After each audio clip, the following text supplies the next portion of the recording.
So my first Gibson was a Gibson Les Paul Studio, the all mahogany version, and it was the first guitar I bought with my own money. Saved up mowing lawns and doing that whole grind, and yeah, it was what I knew I wanted because I was a big Who fan at the time, and when I would watch Pete Townsend try to destroy guitars, the Les Paul was always the one that survived. So I knew then that that's what I wanted my guitar to be. My first Gibson, it was kind of a Gibson, it was an Epiphone, so, close enough. I was deep in my Slash phase, probably like 12 or 13, and I'd made a deal with my dad if I could save up half the money for this Epiphone Les Paul, which I'd been absolutely gawking over for months. I got like the Sam Ash magazines, remember those sending in the mail? Look at all the guitars. And wanted this Honeyburst one. He's like, look, if you save up half the money, I'll match you, and you can get it. I got that, got a Marshall, plugged in, turned the distortion all the way up, and just wailed on that thing. Learned all the Slash riffs, Jimmy Page, and still think about that guitar. It's killer. We always kind of talk about when we're songwriting and creating and stuff, the word timeless is always kind of something we shoot for, where you listen to it and you don't know if it came from 1970 or if it came from yesterday. So I think, Gibson guitars, that's what they are, timeless. That's a great way to put it. The way it fits in for me personally, I like to use Gibsons, I guess, in unconventional ways. We're talking tonally specific. The EP we're going to release, we have one song out from now. I use a Les Paul on the whole thing, and I would challenge anybody to listen to it and guess that it was Les Paul, because it really doesn't sound like it objectively. It's not the typical thing.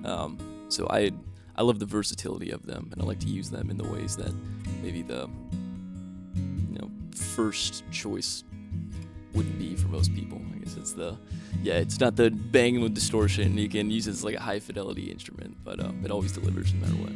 We're going to be performing a song called Easy Way Out, and it's kind of, it touches on a couple different themes, like big themes like death and love and all that stuff, but it's kind of a commentary on escapism and how, a lot of times today you can kind of bypass suffering or doing the hard thing if you so choose to, and it's just kind of asking people to kind of reflect on if that's the right decision.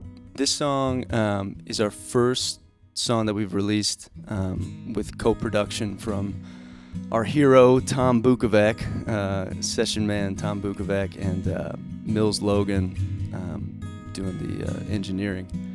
So everything up until then had been kind of self-produced and us kind of like doing our best, but we got a couple pros, and I think the fidelity and the mix and like all that stuff is just a level above kind of where we've been at. I think for all of us, we kind of started out as side musicians, so we were playing for other artists and doing a lot of sideman work like that.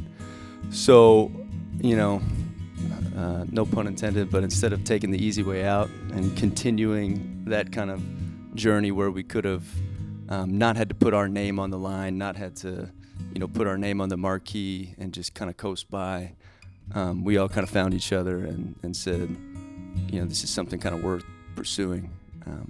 So, yeah. Kind of nailed everything.